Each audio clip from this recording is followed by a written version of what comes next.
ಜಮೀನಿಗೆ ಹೋಗಲು ರಸ್ತೆ ಕಲ್ಪಿಸಲು ಕೋಡಿಬುಗ್ನೆ ರೈತರ ತಮ್ಮ ಜಮೀನುಗಳಿಗೆ ಹೋಗಿ ಬರಲು ರಸ್ತೆ ಕಲ್ಪಿಸಿಕೊಡಬೇಕು ಎಂದು ತಾಲೂಕಿನ ಕೋಡಿಬುಗ್ನೆ ಗ್ರಾಮದ ರೈತರು ಒತ್ತಾಯಿಸಿದ್ದಾರೆ. ಗ್ರಾಮದ ಬೇವಿನ ತಾಳಪುರ ರಸ್ತೆಯ ಬದಿಯಲ್ಲಿ ಬರುವ ಜಮೀನುಗಳಿಗೆ ಸೂಕ್ತ ರಸ್ತೆ ಇಲ್ಲದೆ ಜಮೀನುಗಳಿಗೆ ಕೃಷಿ ಚಟುವಟಿಕೆಗೆ ಬೆಳೆದ ಪದಾರ್ಥಗಳನ್ನು ಮಾರುಕಟ್ಟೆಗೆ ಸಾಗಿಸಲು ಕೃಷಿಗೆ ಗೊಬ್ಬರ ತರಲು ಟ್ರ್ಯಾಕ್ಟರ್, ಎತ್ತಿನ ಗಾಡಿ, ಆಟೋ ಬರಲು ಕಷ್ಟವಾಗ್ತಾ ಇದೆ. ಹಾಗಾಗಿ ನಮಗೆ ಅನುಕೂಲವಾಗುವಂತೆ ಸೂಕ್ತ ರಸ್ತೆ ನಿರ್ಮಿಸಿಕೊಡಬೇಕು ಎಂದು ರೈತರು ಸರ್ಕಾರವನ್ನು ಒತ್ತಾಯಿಸಿದ್ದಾರೆ.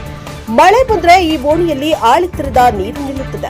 ಚಿಕ್ಕ ಹೊಳೆ ಪ್ರವಾಸ ಬಂದ್ರೆ ಸಂಪೂರ್ಣ ಮುಳುಗುತ್ತದೆ. ನಾವು ಜಮೀನು ತೋಟದಲ್ಲಿ ಮನೆ ಕಟ್ಟಿಕೊಂಡು ವಾಸ ಮಾಡ್ತಾ ಇದ್ದೇವೆ. ಒಂದು ಕಡೆ ಕಾಡು ಪ್ರಾಣಿಗಳ ಕಾಟವಿದ್ರೆ ಭಯದಿಂದ ಜೀವನ ಸಾಗಿಸಬೇಕಾಗಿದೆ.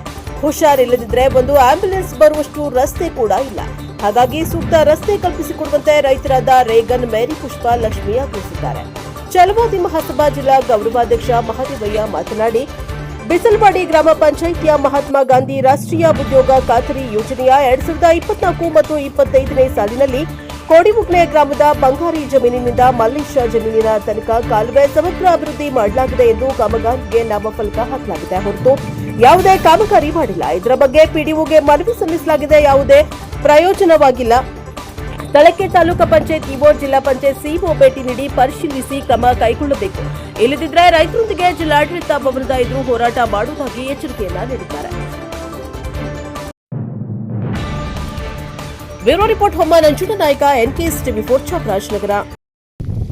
ಈ ಬೋರ್ಡ್ ಹಾಕಿ ಒಂದು ವರ್ಷ ಆಗಿದೆ. 24-25 ಸಾಲಿನಲ್ಲಿ ಈ ಯೋಜನೆ ಮಾತ್ರ ಇಲ್ಲಿ ಬೋರ್ಡ್ ಕಾಣ್ತಾ ಇದೆ. ಇಲ್ಲಿ ಏನು ಯೋಜನೆ ಆಗಿಲ್ಲ. ಕಾಲುವೆ ಎತ್ತಾಕಬೇಕು, ಎಡಬಲ ಕಾಲುವೆ ಎತ್ತಾಕ್ತೀವಿ, ಎಡಬಲನೂ ಎತ್ತಾಕಿಲ್ಲ, ಕಾಮಗಾರಿನೇ ಮಾಡಿಲ್ಲ, ಕಳಪೆ ಕಾಮಗಾರಿನೂ ಮಾಡಿಲ್ಲ ಇಲ್ಲಿ. ಹಾಗಾಗಿ ಈ ಸೇತುವೆ ಅಲ್ಲಿ ಕೆಳಗಡೆ ಒಂದು ತುಂಬ ಹಳ್ಳ ಇದೆ. 4 ಅಡಿ 5 ಅಡಿ ನೀರು ಮಳೆ ಬಂದಾಗ 4-5 ಅಡಿ ನೀರು ಬರುತ್ತೆ. ಆಚೆ ಕಡೆಯವರು ಆಚೆ ಕಡೆ, ಈಚೆ ಕಡೆಯವರು ಈಚೆ ಕಡೆ ಉಳ್ಕೊತಾರೆ. ಹಾಗಾಗಿ ಇಲ್ಲಿ ಬರ್ತಕ್ಕಂಥ ಜನರಿಗೆ ಸಾಗಾಣಿಕೆ ಮಾಡ್ತಕ್ಕಂಥ ವಸ್ತುಗಳು ತಗೊಳ್ಳೋಕ್ಕೂ ತುಂಬ ಒಂದು ಸ್ಕೂಟರ್ ಬರೋಕ್ಕೂ ಕಷ್ಟ ಆಗಿದೆ.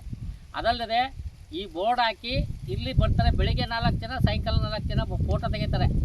ಅದೇ ಮನೆಯವರು, ಅವರೇ ಮನೆಯವರು. ಇಲ್ಲಿ ಏನು ಕೆಲಸ ಮಾಡ್ತೀವಿ ಅಂತ ಬೋರ್ಡ್ ಹಾಕಾರ ಆ ಮನೆಯವರು. ಈ ಪಂಚಾಯತ್ PDO ಹೇಳಿದ್ವಿ, ಇಂಜಿನಿಯರ್ಗೆ ಹೇಳಿದ್ವಿ, ಯಾರೂ ಸಹ ಈ ಸ್ಥಳಕ್ಕೆ ಬಂದಿಲ್ಲ.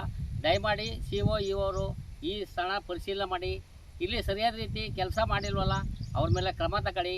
ಮುಂದೆ ಇದಲ್ಲದೆ ಇನ್ನೂ ಒಂದು ಅದೇ ರೀತಿ ಕೆಲಸ ಮಾಡ್ತಾ ಇದ್ದಾರೆ. ಮುಂದಕ್ಕೆ ಈ ಕೆಲಸನ ಸಂಪೂರ್ಣವಾಗಿ ಮಾಡೋ ರೀತಿ ನಮಗೆ 2 ಕಡೆ ಡ್ರೈನ್ ಮಾಡಿ ರಸ್ತೆ ಮಾಡಿಕೊಡ್ಬೇಕು ಅಂತ ಅಂದ್ಬಿಟ್ಟು ನನ್ನ ಹೆಸರು ಎಲ್ ಮಹಾದೇವ ಅಂತೇಳಿ, ಕೋಡಿಬುಗ್ನೆ ಚಲವಾದಿ ಮಹಾಸಭಾ ಜಿಲ್ಲಾ ಖಜಾಂಚಿ. ನಾನೇನು ಕೇಳ್ಕೊತಾ ಇದ್ದೆ ಅಂದರೆ, ಈ ಸ್ಥಳದಲ್ಲಿ ಸಾರ್ವಜನಿಕರು, ರೈತರು ಓಡಾಡ್ತಕ್ಕಂಥ ಜಾಗ ಆಗಿದೆ. ಈ ರಸ್ತೆಯಲ್ಲಿ ಏನೋ ಫಸಲು ಮಾಡಿದ್ರು ತಗೊಂಡು ಹೋಗೋಕೆ ಆಯ್ತಾ ಇಲ್ಲ. ತುಂಬ ಹಳ್ಳ ಇದೆ. ರಸ್ತೆ 2 ಬದಿನಲ್ಲೂ ಡ್ರೈನ್ ಆಗಿಲ್ಲ.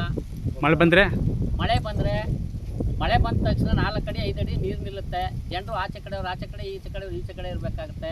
ಹಾಗಾಗಿ ಈ ಪಂಚಾಯಿತಿ, ಗ್ರಾಮ ಪಂಚಾಯಿತಿ ಬಿಸಲವಾಡಿ ಗ್ರಾಮ ಪಂಚಾಯಿತಿ PDOಗೆ ಹೇಳಿದ್ದೀವಿ, ಇಂಜಿನಿಯರ್ಗೆ ಹೇಳಿದ್ದೀವಿ, ಪರಿಶೀಲನೆ ಮಾಡ್ತೀವಿ ಅಂತ 25 ದಿನ ಅಂತೂ ನಮ್ಮನ್ನ ಫೋನ್ ಮಾಡಿದ್ರೆ ಫೋನ್ ತೆಗಿತಾ ಇಲ್ಲ. ಹಾಗಾಗಿ ನಾವು ನಾವೊಂದು 50 ಕಾಲ್ ಮಾಡಿದ್ರು ತೆಗೆದಿಲ್ಲ. ಹಾಗಾಗಿ ನಾವು ಅವರು ಇದು ಸರಿಯಾದ ರೀತಿ ಕ್ರಮ ತಗೊಳ್ಳೋ ರೀತಿ CO, EOಗಳು ಬಂದು ಇಲ್ಲಿ ಪರಿಶೀಲನೆ ಮಾಡಿ, ಇವ್ರು ಏನು ಕಾಮಗಾರಿನ ಕಳಪ ಕಾಮಗಾರಿನೂ ಸಹ ಮಾಡಿಲ್ಲ. ಇವರು ಕಾಮಗಾರಿನೇ ಮಾಡಿಲ್ಲ, ಕಳಪೆನೂ ಮಾಡೋಕ್ಕಾಗಿಲ್ಲ ಅವ್ರಿಗೆ. ನಮಗೆ ಈ ಒಂದು ಕೋಡಿಬುಗ್ನೆ ಗ್ರಾಮದ ಬೇವಿನತಾಳಪುರ ಎಲ್ಲ ರೋಡಿನಲ್ಲಿ ನಮಗೆ ಬಿಸಲವಾಡಿ ಗ್ರಾಮ ಪಂಚಾಯತಿಗೆ ಸೇರಲ್ಪಟ್ಟಿದ್ದೀವಿ. ಇಲ್ಲಿ ನಮಗೆ ಎಲ್ಲ ಬರುವಂಥ ಎಲ್ಲ ಜನರು ಇಲ್ಲಿ ನಮಗೆ ದಾರಿ ಮಾಡಿಕೊಡ್ತೀವಿ ಅಂತ ಹೇಳಿ ಯಾರು ನಮಗೆ ಇಲ್ಲಿ ಇದುವರೆಗೂ ನಮಗೆ ಯಾವುದೇ ರಸ್ತೆಯನ್ನು ಇಲ್ಲಿ ಯಾರೂ ನಮಗೆ ಮಾಡಿಕೊಟ್ಟಿಲ್ಲ. ನಮಗೆ ಇದು 4 ವರ್ಷದಿಂದ ಬರೀ ನಮಗೆ ಇದೇ ಪ್ರಾಬ್ಲಮ್ಗಳಾಗ್ತೈತೆ. 4 ವರ್ಷದಲ್ಲಿ ತುಂಬ ವರ್ಷದಿಂದನೇ ಇದೆ. 4 ವರ್ಷದಿಂದ ಇವ್ರು ಬಂದು ನಮಗೆ ದಾರಿ ಮಾಡ್ತೀನಿ, ರಸ್ತೆ ಮಾಡ್ಕೊಡ್ತೀನಿ ಅಂತೇಳಿ ಯಾರೂ ನಮಗೆ ಮಾಡಿಕೊಡ್ತಾ ಇಲ್ಲ. ಒಂದು ಬಂಗಾರಿ ಅವರ ಜಮೀನಿಂದ ಮಲ್ಲೇಶ್ ಅವರ ಜಮೀನವರೆಗೂ ನಮಗೆ 2 ಕಡೆ ಬದಿಗಳನ್ನ ತೆಗೆದುಕೊಟ್ಟು ನಮಗೆ ರಸ್ತೆಗೆ ಮಣ್ಣು ಹಾಕ್ಸ್ಕೊಟ್ಟು, ಮತ್ತು ಅಲ್ಲಿ ಚಿಕ್ಕೋಳೆ ಡ್ಯಾಮ್ಗೆ ಬರುವಂಥ ನೀರು, ಹಳ್ಳದ ನೀರು ನಮ್ಮಲ್ಲಿ ಮಳೆ ಬಂದಾಗ ಅಲ್ಲಿ ಹೋಗ್ಲಿಕ್ಕೆ ನಮಗೆ ರೈತರು ಬೆಳೆದಂಥ ವಸ್ತುಗಳನ್ನ ತೆಗೆದುಕೊಂಡು ಹೋಗ್ಲಿಕ್ಕೆ ಅಲ್ಲಿ ಸಾಧ್ಯ ಆಗದ ಕಾರಣ ನಾವು ಕೇಳಿಕೊಳ್ತಾ ಇರೋದು, ನಮಗೆ ಒಂದು ಅಲ್ಲಿ ಸೇತುವೆಯನ್ನು ಹಾಕ್ಬಿಟ್ಟು ನಮ್ಗೆ ಅಲ್ಲಿವರೆಗೂ ಒಂದು ರಸ್ತೆನ ಮಾಡ್ಕೊಡಿ ಅಂತ ಕೇಳಿದ್ರೆ ಯಾರು ನಮ್ಮ ಬಿಸಲವಾಡಿ ಗ್ರಾಮ ಪಂಚಾಯತಿ ಆಗಲಿ, ಕೋಡಿಬುಗ್ನೆ ಗ್ರಾಮ ಪಂಚಾಯತಿಯವರೇ ಆಗಲಿ ಯಾರೂ ಬಂದು ಇದಕ್ಕೆ ಗಮನ ಹರಿಸದ ಕಾರಣ ನಮ್ಮ ರಸ್ತೆ ಇಂಥ ಸ್ಥಿತಿಯಲ್ಲಿ ಬಂದು ನಿಂತಿದೆ. ಆದರೆ ಇಲ್ಲಿಯವರೆಗೂ ಎಲ್ಲರೂ ರಸ್ತೆ ಮಾಡಿದ್ದಾರೆ ಅಂತೇಳಿ ಈ ಬೋರ್ಡನ್ನು ಹಾಕಿದ್ದಾರೆ.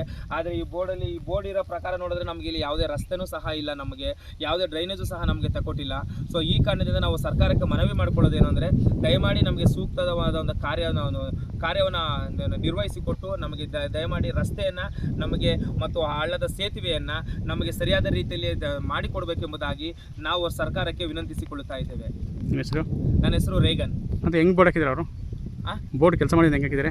ಅವ್ರು ಬಂದು 2 ತಿಂಗಳಿಂದ ಟ್ರ್ಯಾಕ್ಟರ್ ತಗೊಂಡು ಬಂದು ಹಾಕಿದ್ರು ಅವರು. ಹ್ಞೂ, ಇಲ್ಲೊಂದು ಹಾಕಿದ್ದಾರೆ ಮತ್ತು ಅಲ್ಲೊಂದು ಹಾಕಿದ್ದಾರೆ. ಕೆಲಸ ಮಾಡಿಲ್ಲ ಕೆಲಸ ಅದೇ ಇದು ಬೋರ್ಡ್ ಹಾಕಿದ್ಮೇಲೆ ನಾವು ಕೆಲಸ ಆಗಿದೆ ಅಂತ ತಿಳ್ಕೊಂಡು ಆಮೇಲೆ ನೋಡಿದ್ರೆ ಅದು ಕೆಲಸ ಆಗಿಲ್ಲ ಅಂತ ನಮಗೆ ಗೊತ್ತಾಯ್ತು.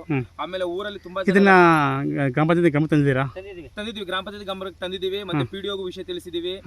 ಪಿಡಿಒ 2-3 ಸಾರಿ ವಿಷಯ ಹೇಳಿದಾಗ ನಾವು ಬರ್ತೀವಿ ಅಂತ ಹೇಳಿ ಪಿಡಿಒ ಬಂದಿಲ್ಲ, ಇಂಜಿನಿಯರು ಸಹ ಬಂದಿಲ್ಲ. ಇಂಜಿನಿಯರ್ಗೂ ಸಹ ನಾವು ಮುಟ್ಟಿಸಿದ್ವಿ. ತಾಲೂಕ್ ಪಂಚಾಯತಿ ದೂರು ಕೊಟ್ಟಿದ್ದಾರೆ?